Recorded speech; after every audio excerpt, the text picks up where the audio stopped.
Hyundai Exter 2023 7 മാസം മുമ്പാണ് ഞാൻ ഈ വാഹനത്തിൻ്റെ ടീസർ ആദ്യമായിട്ട് കാണുന്നത്. അത് ഹ്യുണ്ടായിൻ്റെ പേജിൽ. അന്ന് തന്നെ നമുക്കൊരു കാര്യത്തിൽ ഉറപ്പുണ്ടായിരുന്ന രസകരമായിട്ടുള്ളൊരു സ്ക്വയറിഷ് ആൻഡ് ബോക്സി ഷേപ്പിലൊരു SUV വരുന്നുണ്ട്. ഒരു കാര്യത്തിൽ മാത്രമേ ഡൗട്ട് ഉണ്ടായിരുന്നുള്ളൂ, ഇതിനെ എവിടെ കൊണ്ടുപോയി ഹ്യുണ്ടായി പ്ലേസ് ചെയ്യും. പക്ഷേ ഇപ്പോൾ ആ ഒരു ക്വസ്റ്റ്യൻ ഉത്തരം കിട്ടിയിട്ടുണ്ട്. ഈ ഒരു വാഹനം പ്രോപ്പറായി പറഞ്ഞു കഴിഞ്ഞാൽ ഒരു സബ് 4 മീറ്ററും അതുപോലെ തന്നെ ഒരു മാക്രോ SUVയുടെ ഇടയ്ക്ക് വരുന്ന ഒരു സ്പേസിൽ വരാൻ കൃത്യമായി പറഞ്ഞു കഴിഞ്ഞാൽ ഇതാണ് ഹ്യുണ്ടായിൻ്റെ ഭാഗത്തുള്ള ഫസ്റ്റ് മൈക്രോ SUV. അപ്പോൾ മൈക്രോ SUV എന്ന് പറയുമ്പോൾ നമുക്ക് ഉറപ്പായിട്ടും പഞ്ചിന് ഓർമ്മ വരും, കാരണം പഞ്ചാണ് ഇന്ത്യയിലെ ആ ഒരു സെഗ്മെൻറ്റ് തുടങ്ങിയത്. അപ്പോൾ നമുക്ക് ഇന്നത്തെ ഷോയിൽ നോക്കാനുള്ളത് ഹ്യുണ്ടായി എക്സ്റ്റർ എത്രത്തോളം പഞ്ചിന് ഒരു പഞ്ച് കൊടുക്കും എന്നാണ്. This me Senthil S Nair, you watching all things auto and here's everything you want to know about new Exter 2023. Review തുടങ്ങുന്ന മുമ്പ് ആദ്യം നമ്മൾ സംസാരിക്കാനുള്ളത് ഈ വാഹനത്തിൻ്റെ സേഫ്റ്റിയെക്കുറിച്ചാണ്. അപ്പോൾ ഹ്യുണ്ടായി കുറേ കാര്യങ്ങൾ ക്ലെയിം ചെയ്യുന്നുണ്ട്, പക്ഷേ ഉറപ്പായിട്ടും ഈ വാഹനം വാങ്ങുന്ന ആൾക്കാർ ഇതിനെ പഞ്ചുമായിട്ട് കമ്പയർ ചെയ്യും. കാരണം നമുക്ക് എല്ലാവർക്കും അറിയാം, പാസീവ് സേഫ്റ്റിയുടെ കേസിൽ 5 സ്റ്റാർ റേറ്റഡ് ആയിട്ടുള്ള ഒരു കാറാണ് പഞ്ച്. അപ്പോൾ ഹ്യുണ്ടായി എക്സ്റ്ററിൽ എന്തൊക്കെയാണ് സേഫ്റ്റി ഫീച്ചേഴ്സ് വന്നിട്ടുള്ളത്? അപ്പോൾ ബേസിക്കലി ഹ്യുണ്ടായി പറയുന്നത് എന്താ വെച്ചാൽ, ഫ്യൂച്ചറിൽ വരുന്ന ഭാരത് എൻക്യാപ്പിൽ ഈ വാഹനത്തിന് 4 to 5 സ്റ്റാർ, അതായത് 4 അല്ലെങ്കിൽ 5 സ്റ്റാർ നേടാനുള്ള ചാൻസസ് ഉണ്ട്. അപ്പോൾ അത്രത്തോളം കോൺഫിഡൻ്റ് ആണ് ഹ്യുണ്ടായി. അതുമാത്രമല്ല, ഈ ഒരു വാഹനത്തിൻ്റെ ഡോറൊക്കെ തുറന്ന് അടച്ചപ്പോൾ എനിക്കും ഒരു കോൺഫിഡൻസ് തോന്നി. കാരണം വെച്ചാൽ നോർമലി ഒരു ഹ്യുണ്ടായി വാഹനത്തിൻ്റെ ഈ ഒരു സെക്ഷൻ ഓഫ് വാഹനത്തിൽ വരുന്ന പോലെയല്ല, ലൈക്ക് നിയോസിനെ പോലെ കുറച്ചുകൂടി സ്ട്രോങ് ആണ്. അതിന് വേണ്ടിയിട്ട് ഇവർ 10 സ്റ്റൈൽ സ്റ്റീൽ യൂസ് ചെയ്തിട്ടുണ്ട്. അതുമാത്രമല്ല, ഒരു 40 സേഫ്റ്റി ഫീച്ചറിൻ്റെ അകത്ത് ബേസ് വേർഷനിൽ മുതൽ നമുക്ക് 26 സേഫ്റ്റി ഫീച്ചേഴ്സ് ഹ്യുണ്ടായി എക്സ്റ്ററിൽ ലഭ്യമാണ്. ഇനി നമുക്ക് ഈ വാഹനത്തിൻ്റെ ഡിസൈൻ ആസ്പെക്റ്റിൽ സംസാരിക്കാം. അപ്പോൾ ഈ വാഹനത്തിൻ്റെ ഏറ്റവും വലിയ പ്രത്യേകത എനിക്ക് ഫീൽ ചെയ്യുന്നത് വെച്ചാൽ ഈ ഒരു ബോക്സി നേച്ചറാണ്. ആ ഒരു ബോക്സി നേച്ചർ തന്നെ ഈ വാഹനത്തിന് കുറച്ചും കൂടി ഒരു SUV-ഷ് റഗഡ് ഫീൽ നൽകുന്നത്. ഫസ്റ്റ് തന്നെ നമുക്ക് ഇതിൻ്റെ ഫ്രണ്ട് ഫേസ് നോക്കാം. അപ്പോൾ ആ ഒരു ക്ലീൻ സ്ട്രേറ്റ് ലൈൻസ് ആണ് ഈ വാഹനത്തിനെ അതിമനോഹരമാക്കുന്നത്. ഫസ്റ്റ് ഓഫ് ഓൾ, ഇതിൻ്റെ ബോണറ്റിൽ വന്ന ക്രീസസിനെ കേസ് സംസാരിക്കും. ആ ക്രീസസ് തന്നെയാണ് നമ്മുടെ പല സ്ഥലത്തും നമുക്ക് കാണാൻ സാധിക്കുക. ഈ ക്രീസസ് നേരെ ഇതിൻ്റെ ഈ ഒരു ഏരിയയിൽ വരുന്നുണ്ട്. ഇപ്പോൾ ഇവിടെ എല്ലാം ഷാർപ്പ് എഡ്ജസ് കാണാൻ പറ്റും. ഇതാണ് ഇതിൻ്റെ DRLs. DRLസിൻ്റെ ഏറ്റവും വലിയ പ്രത്യേകത ഇതിൻ്റെ ലോഗോ ആണ്. അത് ആക്ച്വലി ഇതാണ് ഹ്യുണ്ടായിൻ്റെ ലോഗോ. ഈ ഒരു H നമുക്കിവിടെ കാണാൻ സാധിക്കും. ലൈറ്റിൻ്റെ കേസ് നോക്കുകയാണെങ്കിൽ നമുക്ക് വരുന്നത് ഒരു ബൈ പ്രൊജക്ടർ ഹെഡ് ലാംപ്സ് ആണ്. അതായത് ലോ ബീമും ഹൈ ബീമും ഒറ്റ പ്രൊജക്ടറിലാണ്. നോർമലി പഞ്ചിൽ അങ്ങനെയല്ല സെറ്റപ്പ്. ഇതിൻ്റെ താഴെ, അതായത് ശരിക്കും പറഞ്ഞാൽ ഈ വാഹനത്തിൻ്റെ ഡിസൈൻ ലാംഗ്വേജ് എന്ന് പറയുന്നത് സെൻഷ്യസ് സ്പോട്ടിനെസ് ആണ്. അപ്പോൾ പ്രോപ്പറായിട്ടുള്ള ഒരു സെൻഷ്യസ് സ്പോട്ടിനെസ് നമുക്ക് കാണാൻ സാധിക്കില്ല. പക്ഷേ ഈ ഒരു ഏരിയയിലൊക്കെ ആ ഹ്യുണ്ടായിൻ്റെ ഡിസൈൻ ലാംഗ്വേജ് നമുക്ക് കാണാൻ സാധിക്കും.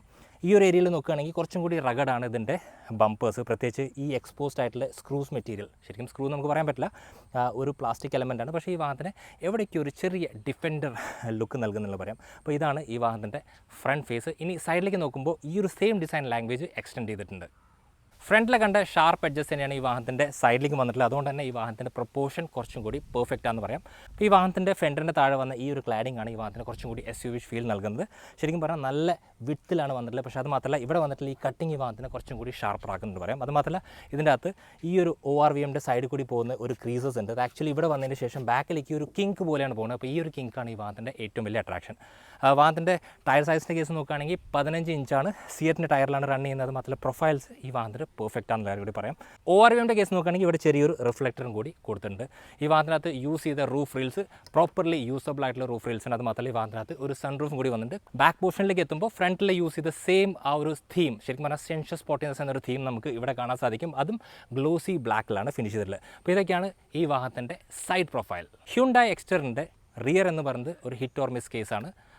ഫ്രണ്ട് നമുക്കറിയാൻ പറ്റും നല്ല രീതിക്ക് ബുച്ചിയായിട്ട് ഡിസൈൻ ചെയ്തിട്ടുണ്ട്. സൈഡ് പ്രോപ്പറായിട്ട് പ്രൊപ്പോർഷനേറ്റ് ആണ്. പക്ഷേ ബാക്കിലെത്തുമ്പോൾ ഒരു ചോപ്ഡ് ഓഫ് ഫീലാണ് എനിക്ക് ലഭിക്കുന്നത്. അപ്പോൾ ബേസിക്കലി ഈ 2 ടെയിൽ ലാംപ്സിനെ കണക്ട് ചെയ്യുന്നത് ഒരു കണക്റ്റഡ് LEDs ആയിരുന്നെങ്കിൽ കുറച്ചും കൂടി ഭംഗി നൽകിയത് എൻ്റെ മാത്രം ഒരു ഒപ്പീനിയനാണ്. അപ്പോൾ ബാക്കിൽ നോക്കുകയാണെങ്കിൽ നമുക്ക് ഈ വാഹനത്തിനകത്ത് ഏറ്റവും എനിക്കിഷ്ടപ്പെട്ടത് ഇതിൻ്റെ ആ ഒരു ഡിസൈനാണ്. ബേസിക്കലി ഇതൊരു ഡ്വൽ ടോൺ വാഹനമാണ്. അപ്പോൾ നോർമൽ എല്ലാ വാഹനത്തിലും ഡ്വൽ ടോൺ എന്ന് പറയുമ്പോൾ നമുക്കറിയാൻ പറ്റും റൂഫ് ബ്ലാക്ക് അടിക്കും. പക്ഷേ ഇതിനകത്ത് അങ്ങനെ ചെയ്തിട്ടില്ല. റൂഫ് റെയിൽസും അത് മാത്രമല്ല, ഈ ഒരു സ്പോയിലേഴ്സും മാത്രമേ ഉള്ളൂ ഇതിനകത്ത് ബ്ലാക്ക് എലമെൻ്റ് ആയിട്ടുള്ളൂ. പിന്നെ സൺറൂഫിനും ഒരു ബ്ലാക്ക് ടിൻറ്റ് കൊടുത്തിട്ടുണ്ട്. അല്ലാത്ത രീതിക്ക് ബ്ലാക്ക് വന്നിട്ടില്ല. പിന്നെ ഉള്ളത് ഇതിൻ്റെ ഷാർക്ക് ഫിൻ ആൻറ്റനിൽ ഒരു ബ്ലാക്ക് ഉണ്ട്. അപ്പോൾ തന്നെയാണ് ഈ വാഹനത്തിന് കുറച്ചും കൂടി സെപ്പറേഷൻ കൊടുക്കുന്നത്. ഇനി നോക്കുകയാണെങ്കിൽ നമുക്കിവിടെ വൈപ്പേഴ്സ് കാണാൻ പറ്റും, ഹൈ മൗണ്ട് സ്റ്റോപ്പ് ലാമ്പ് കാണാൻ പറ്റും, വിത്ത് വാഷറും കൂടി അവൈലബിൾ ആണ്. ഈ ഒരു ഏരിയയിൽ നോക്കുകയാണെങ്കിൽ ഹ്യുണ്ടായിൻ്റെ തന്നെ ലോഗോ, താഴെ നമുക്ക് എക്സ്റ്ററിൻ്റെ ബാജിങ്, അതുപോലെ തന്നെ ഇവിടെ SX, ഇതാണ് ഇതിൻ്റെ വേരിയൻറ്റ്. ബമ്പറിൻ്റെ കേസ് നോക്കുകയാണെങ്കിൽ ഫ്രണ്ടിലത്തെ പോലെ തന്നെ ബമ്പർ കുറച്ചും കൂടി റഗഡാണ്. അതുപോലെ ചെറിയ ചെറിയ സ്ക്രൂസും കൂടി കൊടുക്കുന്നത്. ആക്ച്വലി സ്ക്രൂസ് അല്ല, അത് പ്ലാസ്റ്റിക് ആണ്. പക്ഷേ ഈ വാഹനത്തിന് ഭംഗി നൽകുന്നുണ്ട്. ഇവിടെ നമുക്ക് ഇതിൻ്റെ റിഫ്ലക്റ്റേഴ്സും കൂടി അവൈലബിൾ ആണ്. ഞാൻ പറഞ്ഞു ഇതൊരു പ്രോപ്പറായിട്ടുള്ള പഞ്ച് റൈവലാണ്. അപ്പോൾ ഉറപ്പായിട്ടും ഇതിൻ്റെ സ്പേസ് ചെക്ക് ചെയ്യാം. ഇതിനകത്ത് വരുന്നത് 91 ലിറ്ററാണ്. അതായത് പഞ്ച് വെച്ച് കമ്പയർ ചെയ്യുമ്പോൾ ഇതിൻ്റെ ബൂട്ട് സ്പേസ് കൂടുതലാണ്. അപ്പോൾ ഒരു ഫാമിലിക്ക് വേണ്ട എല്ലാ സാധനങ്ങളും വെക്കാൻ സാധിക്കും. ഡൗൺ സൈസ് ആയിട്ടുള്ളൊരു സ്പെയർ വീൽ ലഭ്യമാണ്. അത് മാത്രമല്ല ഇവിടെ ഒരു LED കൊടുത്തിട്ടുണ്ട്, സോ ദാറ്റ് രാത്രിയൊക്കെ നമുക്ക് സാധനങ്ങൾ എടുത്ത് വെക്കാം. ഇവിടെ ഒരു പാർസൽ ഷെൽഫ് വന്നിട്ട് അപ്പോൾ കുറച്ച് സാധനങ്ങൾ നമുക്ക് ഇതിൻ്റെ മുകളിലും വെക്കാം. പൈസ ആക്ച്വലി ഇതിൻ്റെ അകത്ത് ലാഭിച്ചിട്ടില്ല എന്ന കാര്യം 100% പറയാൻ പറ്റും. 2 സ്റ്റഡ്സ് കൊടുത്തിട്ടുണ്ട്, സോ ദാറ്റ് ഇതിൻ്റെ ഒരു ബലമായിരിക്കും. അതുമാത്രമല്ല ശരിക്കും കോസ്റ്റ് കട്ടിങ് ഈ ഒരു വാഹനത്തിനകത്ത് വന്നിട്ടില്ല. അപ്പോൾ ഇതൊക്കെയായിരുന്നു ഈ ഒരു വാഹനത്തിൻ്റെ എക്സ്റ്റീരിയർ. ഇനി നോക്കാനുള്ളത് ഈ വാഹനത്തിൻ്റെ ഇൻറ്റീരിയേഴ്സാണ്. ഫീച്ചർ ലോഡറാണ് ഈ ഒരു വാഹനം. Hyundai Exterൻ്റെ ഇൻറ്റീരിയേഴ്സിലാണ്. പ്ലാറ്റ്ഫോം ബേസിക്കലി നിയോസിനാണെങ്കിൽ പോലും ഇതിൻ്റെ അകത്ത് കുറച്ചും കൂടി സ്പേസ് നമുക്ക് ഫീൽ ചെയ്യും. അതിൻ്റെ ബേസിക് റീസൺ എന്ന് പറഞ്ഞ് ഇതിൻ്റെ ഡോർ കുറച്ചുകൂടി കാവ്ഡ് ആണ്. അപ്പോൾ അതാണ് എനിക്ക് ആദ്യമായിട്ട് ഫീൽ ചെയ്തത്. അതുമാത്രമല്ല നമ്മൾ ഇരിക്കുന്ന പൊസിഷൻ കുറച്ചുകൂടി ഹൈറ്റ് ആയിട്ട് നമുക്കൊരു SUV ഫീലും കൂടി കിട്ടുന്നുണ്ട്. അപ്പോൾ നമുക്ക് ഇതിൻ്റെ ഇൻറ്റീരിയേഴ്സ് പെട്ടെന്ന് നോക്കാം. സ്റ്റിയറിംഗിൻ്റെ കേസ് നോക്കുകയാണെങ്കിൽ നമുക്ക് ഈ വാഹനത്തിനകത്ത് വന്നത് നിയോസിൻ്റെ പ്രോപ്പർ സ്റ്റിയറിംഗ് ആണ്. അതിൻ്റെ ഒരു സംശയമില്ല. പക്ഷേ അതിനകത്ത് 2 ഫീച്ചേഴ്സ് ആഡ് ഓൺ ചെയ്തിട്ടുണ്ട്. ഒന്ന് വന്നിട്ട് കംപ്ലീറ്റ്ലി ലെതർ റാപ്ഡ് ആണ്. അപ്പോൾ ഇത് മാത്രം കുറച്ചുകൂടി പ്രീമിയം ഫീൽ ഉണ്ട്. അത് മാത്രമല്ല ഈ വാഹനത്തിനകത്ത് പാഡൽ ഷിഫ്റ്റേഴ്സ് വരുന്നുണ്ട് വിത്ത് AMT. അപ്പോൾ അതിനെക്കുറിച്ച് നമുക്ക് ഡീറ്റെയിൽ ആയിട്ട് സംസാരിക്കാം. ഡ്രൈവിൽ ഫ്രണ്ടിലെ കാണുന്ന ഇൻസ്ട്രുമെൻറ്റ് ക്ലസ്റ്ററിൻ്റെ കേസ് നോക്കുകയാണെങ്കിൽ കംപ്ലീറ്റ്ലി ഡിജിറ്റലാണ്. അപ്പോൾ അത് തന്നെയാണ് ഈ വാഹനത്തിന് ഏറ്റവും കൂടുതൽ കുറച്ചുകൂടി പ്രീമിയം ഫീൽ നൽകുന്നത്. അത് മാത്രമല്ല നമുക്ക് വേണ്ട ഇൻഫർമേഷൻസ് കൃത്യമായിട്ട് കാണാൻ സാധിക്കും. അതുപോലെ അറ്റാച്ച്ഡ് ആയിട്ടുള്ള ഒരു ഇൻഫോടൈൻമെൻ്റ് ആണ്. ഈ ഇൻഫോടൈൻമെൻറ്റ് നമ്മൾ ഇതിന് മുമ്പ് നിയോസിൽ കണ്ടിട്ടുണ്ട്. സെയിം ഇൻഫോടൈൻമെൻറ്റ്, സെയിം ആക്കുമിസിൻ്റെ സൗണ്ട് സിസ്റ്റം, ഇതെല്ലാം ഇൻ ഡീറ്റെയിൽ ആയിട്ട് നമ്മൾ നോക്കും. അപ്പോൾ ഈ വാഹനത്തിൻ്റെ ഇൻറ്റീരിയേഴ്സിനെ പെട്ടെന്ന് നമുക്ക് നോക്കുമ്പോൾ നമുക്ക് പല സ്ഥലത്തും ഇതിന് നിയോസിൻ്റെ ഒരു ഫീൽ നൽകും. അതിൻ്റെ ബേസിക് റീസൺ ഈ കാണുന്ന ആ ഒരു സെൻഷ്വസ് സ്പോട്ടിനെസ് തീം തന്നെയാണ്. പക്ഷേ കളർ തീമിൽ വ്യത്യാസമുണ്ട്. AC നമ്മൾ ഇതിന് മുമ്പ് കണ്ട AC തന്നെയാണ്. നോർമൽ AC ആണ്. സൈഡിലേക്ക് ആക്കി കഴിഞ്ഞാൽ നമുക്ക് ഇതിന് ലോക്ക് ചെയ്യാനുള്ള ഓപ്ഷൻ ഉണ്ട്. ഒരു സിംഗിൾ സോൺ AC അവൈലബിൾ ആണ്. താഴെ ഹ്യുണ്ടായിലെ എല്ലാ വാഹനത്തിലും കാണുന്ന പോലത്തെ ചാർജേഴ്സ് അവൈലബിൾ ആണ്. USB-A ഉണ്ട്, USB-C ഉണ്ട്. അത് മാത്രമല്ല 12 വോൾട്ടിൻ്റെ ചാർജസ് കൂടി കൊടുത്തിട്ടുണ്ട്. AMT ആണ്. നമ്മൾ നിയോസിലെ കണ്ട സെയിം AMT ആണ്. അപ്പോൾ അതിനകത്ത് വലിയ വ്യത്യാസമല്ല. പക്ഷേ ഇത് ഈ ഒരു പാഡൽ ഷിഫ്റ്റുമായിട്ട് എങ്ങനെ വർക്ക് ചെയ്യും എന്നുള്ളത് നമ്മൾ വാഹനം ഡ്രൈവ് ചെയ്യുമ്പോൾ നോക്കും. സ്പേഷ്യസ് ആണോ എന്ന് ചോദിച്ചു കഴിഞ്ഞാൽ നമുക്ക് 2 കപ്പ് ഹോൾഡേഴ്സ് വെക്കാൻ പറ്റും. ഇവിടെ ചെറിയ സംഭവങ്ങളൊക്കെ വെക്കാനുള്ള സ്പേസ് ഉണ്ട്. ഈ ഒരു ഏരിയയിൽ നമുക്ക് ഫോണൊക്കെ വെക്കാനുള്ള ഓപ്ഷൻ ഉണ്ട്. ഈ ഒരു സെക്ഷൻ നോക്കുകയാണെങ്കിൽ നമുക്ക് ഇതിനകത്ത് വരുന്ന IRVM ഓട്ടോമാറ്റിക് അല്ല, നമ്മൾ മാനുവൽ ആണ്. പക്ഷേ ഇതിനകത്ത് SOS അതുപോലെ ബ്ലൂ ലിങ്ക് ഫെസിലിറ്റി അവൈലബിൾ ആണ്. ഈ സൈഡിൽ നോക്കുമ്പോഴാണ് ഏറ്റവും ഇമ്പോർട്ടൻ്റ് ആയിട്ടുള്ള, ശരിക്കും പറഞ്ഞാൽ ഇത് ഇനി മുതൽ എല്ലാ വാഹനത്തിനകത്തും മാൻഡേറ്ററി ആക്കണം എന്നാണ് എൻ്റെ ഒരു ആഗ്രഹം. കാരണം ഇത് DVR ആണ്, digital video recorder. Like normal പറഞ്ഞു കഴിഞ്ഞാൽ നമ്മൾ നമ്മുടെ വീട്ടിൽ എങ്ങനെയാണ് സർവൈലൻസ് ക്യാമറ വയ്ക്കുക, അതേപോലെ തന്നെ ഒരു ക്യാമറയാണ് ഈ വാഹനത്തിന്. അപ്പോൾ നമുക്ക് ഈ വാഹനം എവിടെ വേണമെങ്കിൽ നിർത്തിയിട്ട് പോകും. അത് മാത്രമല്ല ഡാഷ് ക്യാമിൻ്റെ യൂസേജ് നടക്കും. അത് മാത്രമല്ല ഇൻറ്റീരിയറും എക്സ്റ്റീരിയറും നമുക്ക് നോർമലി റെക്കോർഡ് ചെയ്യാൻ പറ്റും. അപ്പോൾ ടൈം ലാപ്സ് വരെ എടുക്കാം. അപ്പോൾ ഇതൊരു രസകരമായിട്ടുള്ളൊരു ഫീച്ചറാണ്. ഇവിടെയാണ് നമ്മൾ SD കാർഡ് ഡ്രോപ്പ് ഇൻ ചെയ്യുക. അപ്പോൾ ഈ വാഹനത്തിൻ്റെ ഈ ഒരു DVRൻ്റെ കംപ്ലീറ്റ് വീഡിയോ നമ്മുടെ ഓൾ തിങ്സ് ഓട്ടോ ഒഫീഷ്യലിൻ്റെ അകത്ത് റീൽ രൂപത്തിലുണ്ട്. അപ്പോൾ നിങ്ങൾക്ക് ഇതിൻ്റെ ഇൻ ഡീറ്റെയിൽ കാണാൻ സാധിക്കും. അത് മാത്രമല്ല ഇവിടെ ഒരു വോയിസ് റെക്കോർഡ് ഉണ്ട്, അതിനുള്ള മൈക്കും കൂടി കൊടുത്തിട്ടുണ്ട്. പിന്നെ നോക്കാനുള്ള ഈ വാഹനത്തെ സൺറൂഫ് വരുന്നത് ഈ സെഗ്മെൻറ്റിൽ ഇതിൻ്റെ കോമ്പറ്റീറ്ററായി പഞ്ചിൽ സൺറൂഫ് ഇല്ല. ഇതിൻ്റെ അത് രസകരമായിട്ടുള്ള സൺറൂഫ് അവൈലബിൾ ആണ്. കുറച്ചും കൂടി പ്രീമിയം ഫീലാണ് ഈ വാഹനത്തിൻ്റെ മൊത്തത്തിൽ ഇൻറ്റീരിയേഴ്സിൻ്റെ കേസിൽ. എക്സ്റ്ററിൻ്റെ സീറ്റിൻ്റെ കാര്യം നോക്കുകയാണെങ്കിൽ പൈപ്പിംഗ് ചെയ്ത സീറ്റാണ്. അപ്പോൾ കുറച്ചുകൂടി പ്രീമിയം സീറ്റ്സ് ആണ്. അത് മാത്രം ലെതർ യൂസ് ചെയ്തിട്ടില്ല. പ്രത്യേകിച്ച് ഈ ഒരു സെഗ്മെൻറ്റിൽ ലെതർ വരാതിരിക്കുകയാണ് നല്ലത്. കാരണം നമുക്ക് എന്തായാലും ലെതർ വന്നു കഴിഞ്ഞാൽ ബാക്കൊക്കെ ചൂടാവും. അപ്പോൾ ഇതാണ് കുറച്ചുകൂടി നല്ല മെറ്റീരിയൽ അക്കോർഡിംഗ് ടു മീ. പിന്നെ അണ്ടർ തൈൻ്റെ കേസ് നോക്കുകയാണെങ്കിൽ നല്ല രീതിക്ക് അണ്ടർ തൈ ഉണ്ട്. എൻ്റെ ഹൈറ്റ് 6 ഫീറ്റാണ്. എന്നിട്ടും എനിക്ക് ഇതിൻ്റെ അത് സുഖമായി ഇരിക്കാൻ സാധിക്കുന്നുണ്ട്. എക്സ്റ്ററിൻ്റെ അകത്ത് ഫുട് ലാമ്പ് കൊടുത്തിട്ടുണ്ട്. പക്ഷേ സൈഡിലെ ഇല്ലുമിനേഷൻ മിസ് ഔട്ടാണ്. പ്രത്യേകിച്ച് രാത്രിയൊക്കെ നമ്മൾ അൺലോക്കും ലോക്കൊക്കെ ചെയ്യണമെങ്കിൽ തപ്പേണ്ടി വരും. കാരണം അതൊരു മേജർ മിസ്സായിട്ട് എനിക്ക് ഫീൽ ചെയ്തു. ഗ്ലോ ബോക്സിൻ്റെ കേസ് നോക്കുകയാണെങ്കിൽ നമുക്ക് ആംപിളായിട്ടുള്ള സ്പേസിലാണ് നമ്മുടെ ഏകദേശം എല്ലാ സാധനങ്ങളുടെ അകത്ത് കയറിയിട്ടുണ്ട്. അത് മാത്രമല്ല ഇതിനെ തണുപ്പിക്കാനുള്ള ഒരു ഓപ്ഷൻ കൂടി കൊടുത്തിട്ടുണ്ട്. അപ്പോൾ എക്സ്റ്ററിൻ്റെ ഏറ്റവും വലിയ പ്രത്യേകത എനിക്ക് ഫീൽ ചെയ്ത് ശരിക്കും പറഞ്ഞാൽ സ്പേഷ്യസ് ആയിട്ടുള്ള സെക്കൻഡ് റോ ആണ്. അപ്പോൾ അതും കൂടി ഒന്ന് ചെക്ക് ഔട്ട് ചെയ്യാം. എക്സ്റ്ററിൻ്റെ റിയർ സീറ്റ് കംഫർട്ടാണ് നമ്മളിവിടെ ചെക്ക് ചെയ്യാൻ പോകുന്നത്.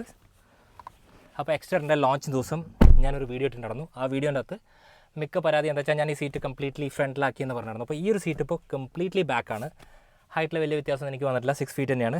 എന്നിട്ടും എനിക്ക് കാലകത്ത് വയ്ക്കാനുള്ള സ്പേസും എൻ്റെ മുട്ടുകൾ ഇത്രയും ബാക്കിലിട്ടിട്ട് ശരിക്കും പറഞ്ഞത് കംപ്ലീറ്റ്ലി ബാക്കിലിട്ടിട്ട് പോലും തട്ടുന്നില്ല. അതുമാത്രമല്ല ഈ സീറ്റിന് ഒരു സ്കൂപ്പും ഉണ്ട്. ഇത്രയും സ്പേസ് എനിക്ക് തോന്നുന്നില്ല നിയോസിലുണ്ടെന്നില്ല. അത്രത്തോളം കംഫർട്ടബിളാണ്. അതുപോലെ അണ്ടർ തൈ സപ്പോർട്ട് നിങ്ങൾക്ക് കാണാൻ പറ്റും. എൻ്റെ ഈ ഒരു ഏരിയ വരെ കംപ്ലീറ്റ്ലി ഉണ്ട്. ആക്ച്വലി ഈ അടുത്ത കാലത്ത് ഇരുന്ന് ചെറിയ വാഹനങ്ങളിനകത്ത് ഏറ്റവും കൂടുതൽ സ്പേസ് ഉള്ള വാഹനമാണ്. അതിൻ്റെ കാരണം ഇതിൻ്റെ വീൽ ബേസ് ആണ്. 2450 mm ആണ് ഇതിൻ്റെ വീൽ ബേസ്. അതുകൊണ്ട് തന്നെയാണ് ഇതിൻ്റെ കോമ്പറ്റീറ്റർ വെച്ച് നോക്കുമ്പോൾ ഇത്രത്തോളം സ്പേസ് നമുക്ക് കിട്ടുന്നത്. ഇനി നമുക്ക് അമിനിറ്റീസിൻ്റെ കേസ് നോക്കാം. അതിന് മുമ്പ് ഒന്ന് റിലാക്സ് ചെയ്യാം. ഈ ഒരു ആംഗിൾ ശരിക്കും എടുത്തു പറയേണ്ട കേസാണ്. നമുക്ക് കംഫർട്ടബിളി ഇരുന്ന് യാത്ര ചെയ്യാൻ പറ്റുന്ന ഒരു ആംഗിളാണ്. അതുമാത്രമല്ല നമുക്ക് ഹെഡ് റെസ്റ്റും കൂടി കൊടുത്തിട്ടുണ്ട്. എയറി ആയിട്ടുള്ളൊരു ക്യാബിനാണ്. മെയിൻ റീസൺ ഇതൊരു വൈറ്റ് ആണ്. അതുമാത്രമല്ല നമുക്കൊരു സൺറൂഫ് വരുന്നുണ്ട്. അതുമാത്രമല്ല നമ്മൾ ഇരിക്കുമ്പോൾ നമ്മുടെ ഷോൾഡേഴ്സിനെക്കാട്ടിലും താഴെയാണ് ഇതിൻ്റെ ശരിക്കും പറഞ്ഞാൽ വിൻഡോ ലൈനിങ്. അതുകൊണ്ട് നമുക്ക് മാക്സിമം ആ ഒരു വെളിച്ചം ഇതിൻ്റെ അകത്ത് വരുന്നുണ്ട് ഉള്ള കാര്യം പറയാം. സ്പേസിൻ്റെ കേസ് നോക്കുകയാണെങ്കിൽ 2 പേർക്ക് സുഖമായിട്ട് വാങ്ങാതിരിക്കാം. മൂന്നാമത്തെ ആൾക്ക് ചെറിയൊരു ബുദ്ധിമുട്ടുണ്ടാവും. കാരണം ഇവിടെ ചെറിയ രീതിക്കുള്ള ഒരു ഹൈറ്റ് നമുക്ക് കാണാൻ സാധിക്കും. പക്ഷേ സേഫ്റ്റിക്ക് ഒരു കുറവുമില്ല. ശരിക്കും പറഞ്ഞാൽ 3 പോയിൻറ്റഡ് സീറ്റ് ബെൽറ്റ് ഈ ഒരു സെഗ്മെൻറ്റിൽ ഈ ഒരു ഭാഗത്തിന് വരുന്നുണ്ട്. അപ്പോൾ നമ്മൾ ആക്ച്വലി 3 പോയിൻറ്റഡ് സീറ്റ് ബെൽറ്റ് ഇട്ട് കഴിഞ്ഞാൽ നമ്മൾ കംഫർട്ടബിളി ഇവിടെ ഇരിക്കാൻ സാധിക്കും എന്നുള്ള കാര്യം പറയാം. സേഫ്റ്റിയുടെ ഭാഗം മാത്രമല്ലാതെ ഈ വാഹനത്തിനകത്ത് നല്ല രീതിക്കുള്ള ഹെഡ് സ്പേസ് ഉണ്ട്. അപ്പോൾ ആക്ച്വലി നടുവിലിരുന്നിട്ട് പോലും എനിക്ക് ഏകദേശം ഇത്രത്തോളം ഹെഡ് സ്പേസ് ഉണ്ട്. സൈഡിലിരിക്കുകയാണെങ്കിൽ അത് കുറച്ചുകൂടി കൂടും എന്നുള്ള കാര്യം കൂടി പറയാം. അപ്പോൾ കംഫർട്ടബിളി യാത്ര ചെയ്യാൻ പറ്റിയ ഒരു വാഹനമാണ് എക്സ്റ്റർ, പ്രത്യേകിച്ച് കോമ്പറ്റീറ്റർ വെച്ച് കമ്പയർ ചെയ്യുമ്പോൾ. ഹ്യുണ്ടായി എക്സ്റ്ററിനെ നമ്മൾ ഓടിച്ചുകൊണ്ടിരിക്കുന്നത് കുമരകത്ത് കൂടിയാണ്. അപ്പോൾ ആദ്യം തന്നെ വാഹനത്തിൻ്റെ എഞ്ചിനെ കുറിച്ച് സംസാരിക്കാം. ഓബിയസ്ലി കോമ്പറ്റീറ്ററുമായിട്ട് പല സ്ഥലത്തും കമ്പാരിസൺ ഉണ്ടാവും. അതും ഇൻ ഡീറ്റെയിൽ ആയിട്ട് ഞാൻ ക്ലിയർ ചെയ്ത് പോകും. അപ്പോൾ ഫസ്റ്റ് ഓഫ് ഓൾ എഞ്ചിൻ്റെ കേസ് നോക്കുകയാണെങ്കിൽ 1.2 ലിറ്റർ കാപ്പ സീരീസ് ഓഫ് എഞ്ചിനാണ്. 83 PS അതുപോലെ 113 Nm ഓഫ് ടോർക്ക് നൽകുന്ന ഭയങ്കര റിഫൈൻഡ് ആയിട്ടുള്ള എഞ്ചിനാണ്. അതിൻ്റെ കാരണം ഇതിനകത്ത് വരുന്ന 4 സിലിണ്ടറാണ്, കോമ്പറ്റീറ്റർ വരുന്നത് 3 സിലിണ്ടറാണ്. അപ്പോൾ അതിൻ്റെ ഒരു വ്യത്യാസം കൃത്യമായിട്ട് നമുക്ക് മനസ്സിലാക്കാൻ സാധിക്കും. അപ്പോൾ ആദ്യം തന്നെ ഈ ഒരു വാഹനം നമുക്കറിയുന്ന പോലെ നിയോസിൻ്റെ പ്ലാറ്റ്ഫോമിൽ ഉണ്ടാക്കിയ ഒരു വാഹനമാണ്. പക്ഷേ നിയോസിനെക്കാട്ടിലും ഈ വാഹനത്തിൻ്റെ ഡ്രൈവബിലിറ്റി എല്ലാ രീതിക്കും വ്യത്യാസമുണ്ട്. ഫസ്റ്റ് ഓഫ് ഓൾ നമ്മൾ ഇരിക്കുന്ന പൊസിഷൻ, അപ്പോൾ ഇതിന് പറയുന്നത് ഒരു മൈക്രോ SUV എന്നാണ്. അപ്പോൾ മൈക്രോ SUVയിൽ ഇരിക്കുമ്പോൾ നമുക്ക് ഏകദേശം ഒരു SUV ഫീൽ കിട്ടുമെന്ന് ചോദിച്ചു കഴിഞ്ഞാൽ ഉറപ്പായിട്ടുണ്ട്. ഇനി അടുത്ത ഏറ്റവും വലിയ പ്രത്യേകത, ഈ ഒരു സെഗ്മെൻറ്റിൽ ഇല്ലാത്ത ഒരു സംഭവം വന്നിട്ടുണ്ട്. അതാണ് AMT വിത്ത് പാഡൽ ഷിഫ്റ്റേഴ്സ്. അപ്പോൾ AMT പഞ്ചിനുണ്ട്, പക്ഷേ പാഡൽ ഷിഫ്റ്റേഴ്സ് ഇല്ല. അപ്പോൾ പാഡൽ ഷിഫ്റ്റേഴ്സ് വരുമ്പോൾ ഗുണം എന്താ സംഭവിച്ചാൽ നമുക്ക് ഓവർടേക്ക് ഒക്കെ ചെയ്യുമ്പോൾ നമുക്ക് കുറച്ചും കൂടി എളുപ്പമായിരിക്കും. ഇപ്പോൾ ബൈ ചാൻസ് ഞാൻ വണ്ടി ഓടിച്ചുകൊണ്ടിരിക്കുകയാണെങ്കിൽ പെട്ടെന്ന് ഓവർടേക്ക് ചെയ്യണം. നമ്മൾ AMT ആകുമ്പോൾ നമ്മൾ ജസ്റ്റ് ഒന്ന് പ്രസ് ചെയ്ത് കഴിഞ്ഞാൽ നല്ല രീതിക്ക് ഹെഡ് നോക്കും ബാക്കിയുള്ള കാര്യങ്ങളും. കാരണം വെച്ചാൽ അടുപ്പിച്ചതൊരു 1, 2, 3 ഗിയർ താഴ്ത്തും അക്കോർഡിംഗ് ടു നമ്മുടെ പ്രസ്സിങ് അനുസരിച്ച്. പക്ഷേ ഈ ഒരു പാഡൽ ഷിഫ്റ്റ്സ് വരുമ്പോൾ നമുക്ക് മാനുവലി തന്നെ ഇപ്പോൾ 1 ഗിയറോ 2 ഗിയറോ താഴ്ത്തി ഓടിക്കാൻ സാധിക്കും. ഇതാണ് ഈ വാഹനത്തിൻ്റെ അകത്ത് വന്ന ഏറ്റവും വലിയ പ്രത്യേകത. പ്രത്യേകിച്ച് നമ്മൾ ഓവർടേക്കിങ്ങിനൊക്കെ കുറച്ചുകൂടി കൂടുതൽ സഹായിക്കും. അല്ലാത്ത രീതിക്ക് നമുക്ക് നോർമലി ഒരു AMT മോഡിൽ ഓടിക്കാം. അതല്ലാതെ നിങ്ങൾക്ക് ഇതിനെ ഇങ്ങോട്ട് ഷിഫ്റ്റ് ചെയ്ത് കഴിഞ്ഞാൽ ഇത് നോർമൽ എല്ലാ വണ്ടിയിലും ചെയ്യുന്ന പോലെ നമുക്ക് മാനുവലി ഇതിൻ്റെ ഗിയേഴ്സ് അപ്പ് ഷിഫ്റ്റ് ചെയ്യാനും ഡൗൺ ഷിഫ്റ്റ് ചെയ്യാനും സാധിക്കും. ഇനി നമുക്ക് നോക്കാനുള്ള ഈ വാഹനത്തിനകത്ത് വന്ന മാറ്റങ്ങളാണ്. ഇപ്പോൾ നോർമലി ഹ്യുണ്ടായി എന്നൊരു കമ്പനിക്ക് വന്ന മേജർ 2 വ്യത്യാസങ്ങൾ ഇതിൻ്റെ സസ്പെൻഷനിലും അതുപോലെ സ്റ്റിയറിങ്ങിലാണ്.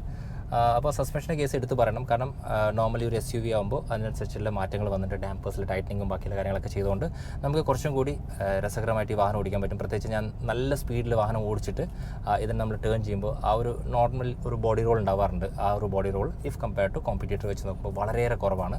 അതുപോലെ സ്റ്റിയറിൻ്റെ കേസിൽ അക്യൂറസി എന്നൊരു വാക്ക് ഞാൻ നോർമലി യൂസ് ചെയ്യാറില്ല ഹ്യുണ്ടായിൻ്റെ വാഹനങ്ങളുടെ അടുത്ത്. പക്ഷേ ബെറ്ററാണ്, കുറച്ചും കൂടി റെസ്പോൺസീവ് ആണെങ്കിൽ കുറച്ചുകൂടി നല്ലതായിരുന്നു എന്നുള്ളൊരു ആഗ്രഹം എപ്പോഴും ഉണ്ടാവും. പക്ഷേ ഇഫ് കമ്പയർ ടു നിയോസും ബാക്കിയുള്ള കോമ്പറ്റീറ്ററൊക്കെ വെച്ച് നോക്കുമ്പോൾ ഇതിൻ്റെ സ്റ്റിയറിംഗ് റെസ്പോൺസ് നന്നായിട്ടുള്ള കാര്യം കൂടി പറയാം.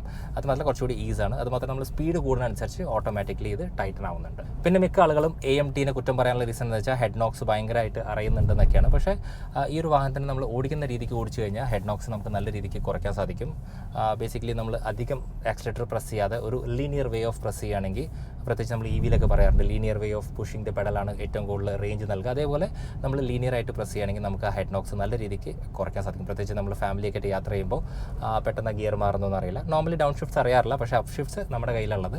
അപ്പോൾ നമുക്ക് അങ്ങനെ മാറ്റിയെടുക്കാൻ സാധിക്കും. അപ്പോൾ പഴയ ജനറേഷൻ AMT വെച്ച് നോക്കുമ്പോൾ പുതിയ ജനറേഷൻ AMTയിൽ നല്ല രീതിക്ക് വ്യത്യാസമുണ്ട്. ഈവൻ ഇപ്പോൾ ഹ്യുണ്ടായി ആണെങ്കിലും ശരി, ഹോണ്ട ആണെങ്കിലും ശരി, ബാക്കി ഏത് കമ്പനി ആണെങ്കിലും ശരി, അപ്പോൾ നമ്മൾ ഓടിക്കുന്ന രീതി പെർഫെക്റ്റ് ആണെങ്കിൽ നമുക്ക് നല്ല രീതിക്കുള്ള ആ ഒരു ഹെഡ് നോക്സ് ഒഴിവാക്കാൻ സാധിക്കും. എക്സ്റ്ററിൻ്റെ ഏറ്റവും വലിയ പ്രത്യേകത ഈ വാഹനത്തിൻ്റെ ഇൻറ്റീരിയേഴ്സും അതുപോലെ ഫീച്ചർ കംഫർട്ടാണ്. നമുക്കൊരിക്കലും ഫീൽ ചെയ്യില്ല ഈ വാഹനത്തിൻ്റെ പ്രൈസിങ് സ്റ്റാർട്ട് ചെയ്യുന്നത് 6 lakhs മുതലാണ്. കാരണം അത്രത്തോളം ഡീറ്റെയിലിങ്ങും അതുപോലെ ബാക്കിയുള്ള കാര്യങ്ങളൊക്കെ ഈ വാഹനത്തിനകത്ത് വന്നിട്ടുണ്ട്. പ്രത്യേകിച്ച് നമ്മുടെ മുമ്പിൽ കാണുന്ന ഇൻസ്ട്രുമെൻറ്റ് ക്ലസ്റ്റർ കംപ്ലീറ്റ്ലി ഡിജിറ്റലാണ്. അതുമാത്രമല്ല എല്ലാ ഇൻഫർമേഷൻസ് ഉണ്ട്, ഇൻക്ലൂഡിങ് TPMS. ഇപ്പോൾ കേട്ടത് ആക്ച്വലി ഇതിൻ്റെ അകത്തുള്ള ആ ഒരു നാവിഗേഷനാണ്. നമുക്കിവിടെ ചിൽഡ്രൻ ക്രോസിംഗ് ഏരിയയുടെ ഒരു സൈൻ കണ്ടപ്പോൾ ഈവൻ അതുവരെ ഇത് കൃത്യമായിട്ട് നമ്മളോട് പറയുന്നുണ്ട്. അപ്പോൾ നമുക്ക് ഒരിക്കലും ഫീൽ ചെയ്യില്ല നമ്മളൊരു 6 lakhs വാഹനം അല്ലെങ്കിൽ 6 to 8 lakhs വാഹനത്തിനകത്തിരുന്ന് യാത്ര ചെയ്യുന്ന പോലെ നമുക്ക് കുറച്ചുകൂടി ഒരു പ്രീമിയം ഒരു 15 lakhs വാഹനത്തിലിരുന്ന് യാത്ര ചെയ്യുന്ന ഫീലാണ് എക്സ്റ്ററിനകത്ത് എനിക്ക് കിട്ടുന്നത്. മൈലേജിൻ്റെ കേസ് നോക്കുകയാണെങ്കിൽ ഈ വാഹനത്തിനകത്ത് നമ്മൾ സിറ്റി കണ്ടീഷൻസിൽ ഓടിക്കുമ്പോൾ നമുക്ക് പ്രോപ്പറായിട്ട് ഒരു 13 കിലോമീറ്റർ മൈലേജും, അതുപോലെ ഞാൻ ഇങ്ങോട്ട് വന്നത് കുമരകത്ത് വന്നത് ഒരു ഹൈവേ കണ്ടീഷൻസിൽ ഒരു 90 കിലോമീറ്റർ സ്പീഡിൽ ചെയ്തപ്പോൾ എനിക്കൊരു 17 to 18 കിട്ടിയിട്ടുണ്ട്. 19 ഒന്നും എനിക്ക് ക്ലെയിം ചെയ്യാൻ പറ്റില്ല, പക്ഷേ ഒരു 17 കിലോമീറ്റർ നമുക്ക് അൺഡൗട്ടഡ്ലി കിട്ടുന്ന കൂടി പറയാം. ഈ വാഹനത്തിൻ്റെ ഇൻഫോർടൈൻമെൻറ്റ് കേസ് നോക്കുകയാണെങ്കിൽ ഇൻഫോർടൈൻമെൻറ്റ് ഡ്രൈവർ ഫോക്കസ്ഡ് ആണ്. അതായത് ഞാനിരുന്ന് വാഹനം ഓടിക്കുമ്പോൾ എന്നെ ഫേസ് ചെയ്തിട്ടാണ്, ചെറിയൊരു ടിൽറ്റ് ഉണ്ട്. അത് മാത്രമല്ല ഏറ്റവും കൂടുതൽ ഫിസിക്കൽ ബട്ടൺ വന്നിട്ടുള്ള ഒരു ഇൻസ്ട്രുമെൻറ്റ് ക്ലസ്റ്ററാണ്. അപ്പോൾ ഇതന്നെയാണ് നമ്മൾ നിയോസിലും കണ്ടുകൊണ്ടിരുന്നത്. അപ്പോൾ നമുക്ക് വോള്യൂം കൂട്ടാനും ട്രാക്ക് മാറ്റാനും ഈവൻ പെട്ടെന്ന് മാപ്പിലേക്ക് പോകാനും നാവിഗേഷനിലേക്ക് പോകാനൊക്കെ ഭയങ്കര സിമ്പിളാണ്. അത് മാത്രമല്ല ഇതിൻ്റെ ശരിക്കും പറഞ്ഞാൽ നമ്മുടെ കയ്യെത്തും ദൂരത്താണ് അതെല്ലാം കൃത്യമായി കൊണ്ടുവച്ചിട്ടുള്ളത്.